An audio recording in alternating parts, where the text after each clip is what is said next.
Another day, ladies and gentlemen, to a glorious world update coming soon. Following the recent update on Canada, World Update 12 would cover New Zealand, a much awaited one. Now New Zealand, an island country in the southwestern Pacific Ocean. With a roadmap defined for this year, there are plans to bring in more world updates along with sim updates. Our focus today is about the next world update. Subscribe to us to get notified on future releases. Now Hog Newman and his team gave us a good overview a few days ago on what to hope for this quarter. Planned to be scheduled for tomorrow, now Hog joined hands with needed partners who have been supporting the sim in different ways. A.k.a. builds for one having the Antonov, Orbix and Gaia Simulations who have always been the team behind major world updates. New Zealand is a key focus on World Update 12, a region that surely needs attention. The 6th largest island country in the world, and there's a ton to cover here. As usual, world updates offer us some takeaways, airports, missions, discovery flights, points of interest and more. I'm looking forward for an update this kind as New Zealand is mostly mountainous with steep hills, volcanic peaks in the central North Island and fjords in the far southwest. It's going to be very helpful with the latest sim update. Now sim update brought us some gliding simulations, helping us plan some nice trips in the island, discovering some amazing volcanic peaks. Remember, New Zealand covers 109,000 square miles and plenty of terrain to cover. Airports are plenty in an island this size. We were hoping for 4 airports in the beginning. Thankfully the number has increased. From the Gisborne Airport, Milford Sound Airport, Martins Bay, Georges River Airport, Rotorua Airport, Tekapo, Wangari Airport, Quinton Lodge and Westport. So far, 9 handcrafted airports are to be included, but you never know if they surprise us with more. Different types of airports, mostly being smaller ones and some being smaller strips. With the mention of partners, we do have Orbix and NZA Simulations taking their parts on creating some beautiful airports. Orbix covering 5 of them, while NZA covering the rest, and interestingly, both these teams are locals in a way, as Orbix is from Australia and NZA Simulations are from New Zealand.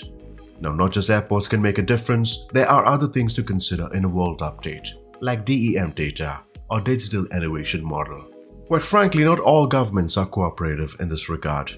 Some may be comfortable to share all data, but in this case, the government of New Zealand was supportive to share high-resolution DEM data for the islands and a close accuracy of 1 meter.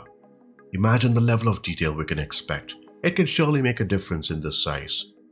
These are not just mesh terrains here, rather revised elevation that can be closer to real.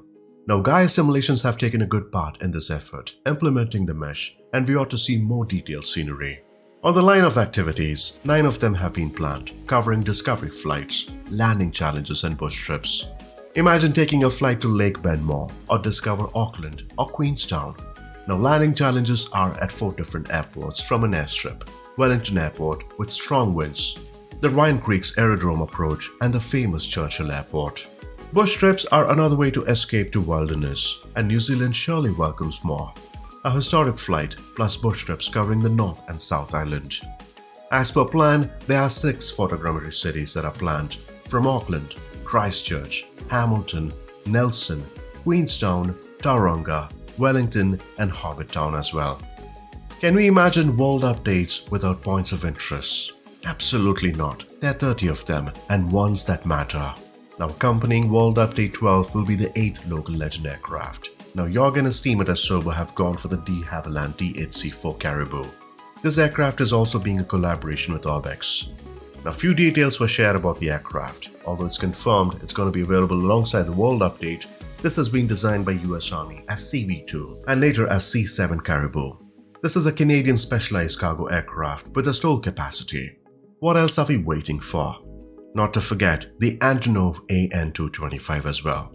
It's not coming tomorrow, rather the 27th, which is a few days from today. Maria it's called, meant as a dream in Ukrainian. Collaborations can make a difference in development, as been the case with Inibuilds this time. Now with the pre-recorded clip of Mr. Antonov himself sharing his gratitude to be able to work with Microsoft, Inibuild and Asobo plans to bring this to life in the virtual one, especially after losing the real-world aircraft during the Russian invasion last year. Now with what we received with the A310, Inibuilds would surely continue to give us another great addition. From what we see here are some great exteriors of the aircraft, plus the cabin that has been modeled to a high level of detail. And details do matter if you closely observe many features here. February 27th is a revised date for release and not March, marking a 1-year anniversary of the real-world plane's destruction. Now for the Xbox users, 27th will be a PC release. Post Sim Update 12, the release will be during March for Xbox users, which is good news.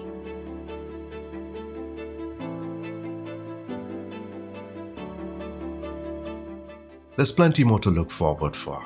Airports, bush trips, discovery flights, landing challenges, or photogrammetry cities. Not to forget the local legend aircraft and the Antonov.